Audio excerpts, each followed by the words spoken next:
Hi everyone. In this video, I will talk about USA F1 visa rejection reasons. This is going to be a very informative video and this is very important for you too. You should watch this video because once you know which mistakes could cost you your F1 visa, you can potentially avoid that. And this is why I'm bringing this video to you. Let's get started. When you go for your F1 visa interview, it is important that you understand the visa officer mindset. So you should ask yourself, what does he want? What is he trying to evaluate from this interview? So there are three things that he's basically trying to evaluate you on. First, if you are a genuine student or not. So everybody wants to go to US. So many people do not get the opportunity to go to US. So what they do is that they become a student and they try to get into US using a student visa. So this is a common concern among the visa officer, and they are trying to evaluate if you are a genuine student or if you are just trying to enter United States as a student, and then maybe you will work illegally there, you will permanently settle there. They don't want that. Second thing that they are trying to evaluate is that if you have sufficient fund to cover both your educational cost as well as the living expense in US. And the third and a really important thing is that you need to convince him that you will return back to your home country. So if you are able to prove it to him that you have no intention of staying back in US, and once you get your degree you will return back to your home country, they are going to give you your visa. So remember these three things and you should be good in your visa interview. And if you fail to convince the visa officer in any of these three, they will provide you 214B slip. So what is 214B? So this section says that every individual shall be presumed to be an immigrant. So that is what I am saying. Look from the visa officer mindset. So in his mindset, he is looking at you as a potential immigrant, which means he is looking at you as somebody who will illegally work maybe or settle in USA. Now it is your duty to convince it to him that I'm not an immigrant, I'm just going there to study and I'll return back. Now let's talk about what are the questions they can ask to evaluate whether you are a genuine student, whether you have desire of staying back in US. Obviously, they are going to check about your future plans. So it is important that you don't tell them that you want to work in USA because they can ask you this question. They can ask you in different ways. They can ask you what are your future plans. Don't tell them my future plan is to work in a big MNC in USA. And when you are giving your answers about your future plans, always remember to connect it back to your home country. So maybe you can say something like this: you were working with XYZ company in your home country, and now you are coming to US to pursue MBA. And after you get your MBA degree, you will go back to that company and you will get promotion there. So this is how you're connecting your future plans to your home country. And also, let us say that you are pursuing computer science and you're from Bangalore. Talk about that there is a lot of opportunities for startup, and AI is developing at a rapid pace and you want to contribute to it. You can have many reasons. And also, if you are, say, pursuing bachelor, they can ask you that do you plan to pursue master or PhD in US. You shouldn't tell them that you plan to pursue. Tell them about your future plans in your home country. Maybe tell them about your startup, or maybe tell them that you plan to join this job, and it could be many reasons. Tell them that your parents are nearing retirement age and you want to be with them and you want to work in your home country. This is one of the most common reason why your visa gets rejected. You fail to convince the visa officer on this question, why this university. You need to justify why you are selecting this university. If you are not able to justify your reasoning behind why you are going for to that university, they are not going to give you this visa. And remember, when they ask why this university, why are you selecting this university, it is going to be your answer. And remember that you cannot be generic in your response. Your answer shouldn't be the same that you find it on internet, a generic response, and you are saying the same answer.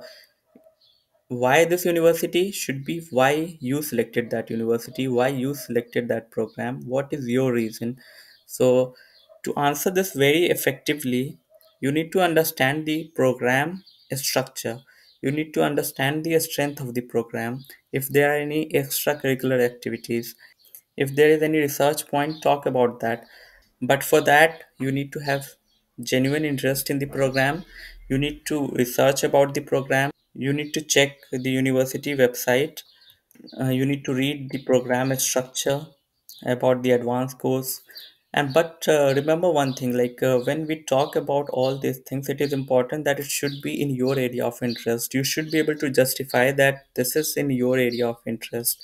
So it is important that you talk about the curriculum but align with your area of interest, why you want to pursue that, because you can talk about some subjects, some advanced courses, but how does this benefit you?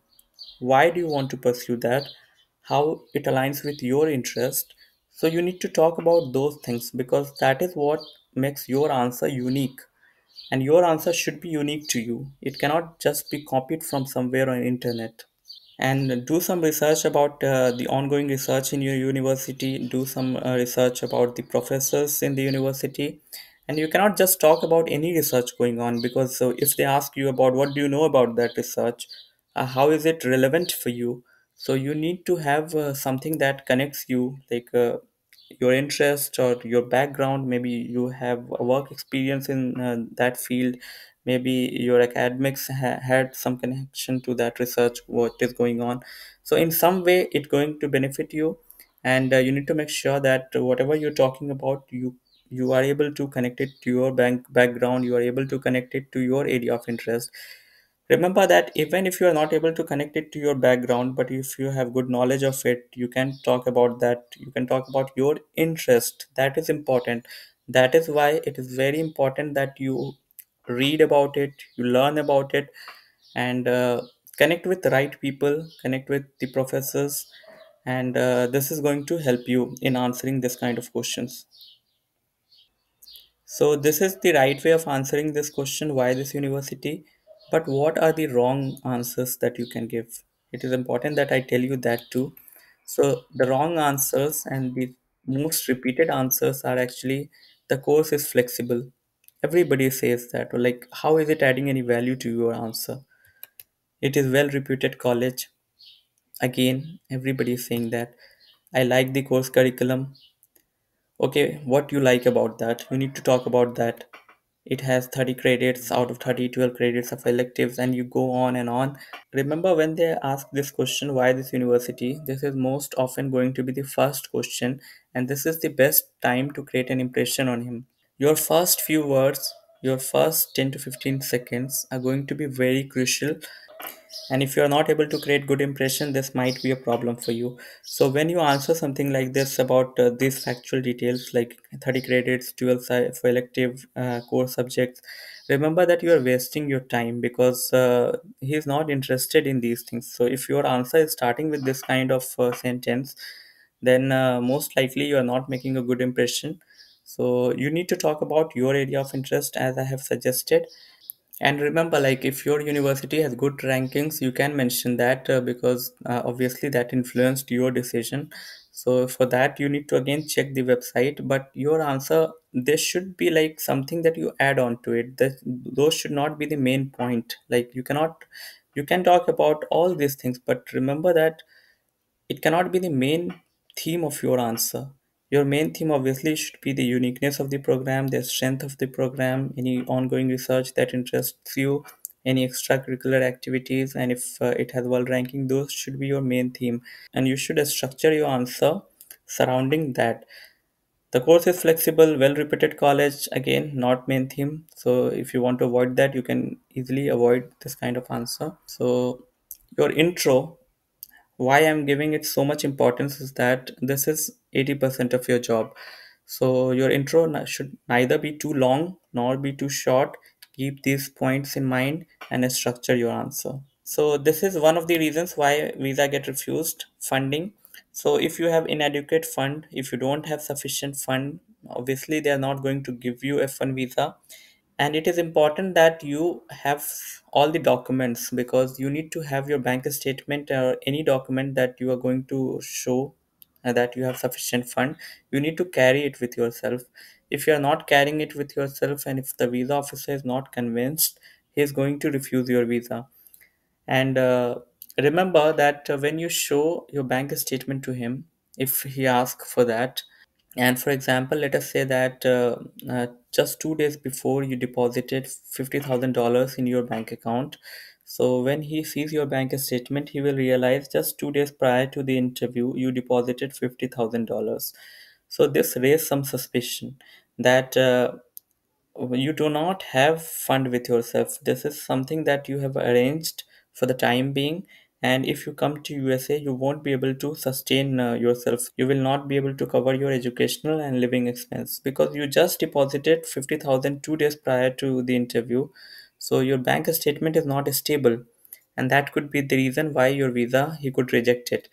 So it is important that your source of funds should be legitimate, and they will obviously ask you different questions about it. They will try to evaluate this from different questions. So they can also ask you questions about your sponsor.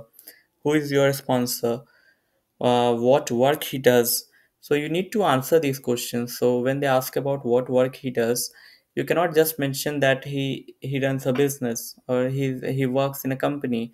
Talk about like if he's an assistant manager, if he's a manager. Talk about what work he's do, if he's into audit, if he's into sales. Give him some details when you talk about these things. And this is one thing that I tell all my clients: read your DS 160 very carefully, fill your DS 160 very carefully. If you have questions about your DS 160, reach out to me. I have helped many people, and I can help you too, because DS 160 is very important. Fill it correctly, and when you go for your visa interview, whatever answer you're providing, it should be consistent with whatever you have mentioned in DS 160, because when they ask you questions, they are also looking at their screen and they have your information available with them. So if you answer them anything that is not in line with what you have mentioned in DS 160, they are going to straight away reject your visa. If you have previous US visa denial, this could be an issue for you, because maybe last time the visa officer rejected your visa because let us say that you do not have a strong home ties to your home country. So if you do not have a strong ties to your home country last time, the visa officer may think that he doesn't have it again, and they could refuse your visa. So if you have again previous US visa denial, reach out to me. Maybe we can help you. Another common reason is Section 221G. So maybe your information is incomplete. Maybe visa officer wants some document, and once he gets that document, then he is going to decide whether he's going to approve your visa or not. So this kinds of put your decision on hold. So Section 221G, maybe you do not have sufficient documents for, let us say, he asks you for your bank statement, you do not have it. So he can refuse your visa or he can give you 221G. If he gives you 221G, then in that case you have the opportunity to submit your document to him. And if you do that and if everything is right, they may approve your visa. And as I have said that they can ask you for documents and they can give you 221G if they feel the information is incomplete, or they could reject your visa if you do not have documents. Why take that risk? So carry all your documents. Again, which documents you need to carry? Reach out to me. This is again a common reason why your visa could get refused. Course not aligned with your background. So your background, when I talk about that, I talk about your educational background and your work background. Let us say that you are an engineer and you are going to pursue in some other fields, let us say in some arts field. So this is something which is not aligned with your background. So visa officer can think that you are not a serious student. You are pursuing this course just to enter USA, and you do not have intention of studying. So this could be one reason, but again, it is not like, if it is not going to be an issue for you if you have an interest in that field and if you are able to justify your interest. So people get visa even if they are from different background. A lot of people do that, but remember that you should be able to justify your interest in that. And if you're not able to justify your interest, obviously you will not look like a genuine student. You will have doubts why you are pursuing something that you do not have work experience in, that you do not have educational background. See, through this interview, they're trying to evaluate whether you are a serious student or not. So if you are choosing university randomly without any research, if you have applied, let us say, just to one university, they will ask you question how many universities you applied to. And if you say you have applied to one university, a random university, and you do not have any reason why you applied to that university, how do you think that you will get visa? So whenever you are applying to university, you need to do some research and you need to have reason backing why you are applying to that university. So, and assume that whatever university that you're applying to, you just applied to one university, it is low ranking college. So in that case, it makes your situation worse because it is not a known college. It is the only college that you applied to. So you are not coming across as a serious student. And also, let us say that university has low tuition fees. That again makes your situation worse. Another reason why your visa could get refused is that if you have a strong ties to US, this is very very common. What is a strong ties to US? A strong ties to US means you have family in US. So if you have family in US, maybe you will not return back to your home country because you have got so many family members in US. Now let's talk about weak ties to home country and strong ties to US.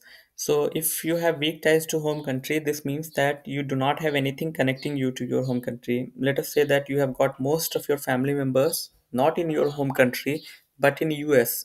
In this case, your ties to your home country is weak because you don't have a lot of family members there. And since you have a lot of family members in US, you have your ties strong in US. So if you have got a strong ties to US, maybe you will not return back if you get this visa. So this is something that goes against you. That is the reason why they ask you about your family and your relatives in the visa interview. If you have a gap year and you are not able to justify what you did in that gap year, this could also be the reason why your visa could get refused. So if you have a gap year, it is important that you have an answer that can justify that gap year. It is okay to have gap year because I know a lot of you have gap years.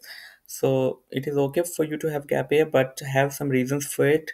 So your reason could be anything. It could be even like you were trying to find your area of interest. And for example, if you are, let us say, going to pursue MBA, you can talk about in the gap year you started learning about finance, especially in COVID times. A lot of people started investing in stock market. You can tell that that is how you got interested in finance, and that is why you want to pursue MBA. So if you do not have any good reasons, if you did not do any certification, you can also talk about maybe you were preparing for some government exams. Maybe again, as I have said, you were finding your area of interest and you got interested in the stock market, and that is why you're going to pursue this course. So as long as you have a reason, this should be fine. But if you're not able to justify your gap year, then this could be an issue for you, and your visa could get refused. I've already talked about this. Your DS-160 is very important. Any mistake in your DS-160 could get your visa refused. If you want to fill your DS-160 correctly, get in touch with me. I will provide my Instagram link on in description. I will provide my website link in description. Let me help you with filling DS-160 because this is really important. Now let me talk about some other things that could influence visa officer. So in the start of this video, I talked about visa officer mindset. So it is entirely upon visa officer. If he wants to reject your visa, he will reject your visa. So it is important that you give him good impression. It is important that look, this interview entire thing is based on his perception. If he's thinking you are an immigrant, he will refuse your visa. So no matter what you are saying, if you cannot change his perception, you are going to get your visa refused. So he is looking at your body language. He's looking like if you're not making eye contact. He's looking at how you are speaking. If you are nervous, if you are hesitant, if you are rambling, if your answers are too long. So these all things influence his perception about you, and you need to make sure that whatever you are doing, your body language should be good. You are not looking down because looking down, not looking at him suggests that you have some other intention. You are not a genuine student. If you're too nervous, it again looks like you're doing something wrong. I know you are not doing anything wrong, but if you're too nervous, if you're too hesitant, it looks like maybe you are hiding something. You are not a genuine student. That is why it is important that you need to be calm, you need to be confident, and don't rush in your answers. Just try to be as calm as possible. It is not easy, I understand. You will be nervous, But it is important that you have some control over your words. It is important that you have some control over your body language. So don't be too nervous, and everything should be good. If you follow my advice, if you watch this video, I'm pretty sure that you are going to get your F1 visa approved. If you like my content, please subscribe my channel, please like this video, and tell me which university you're going to. Thank you so much.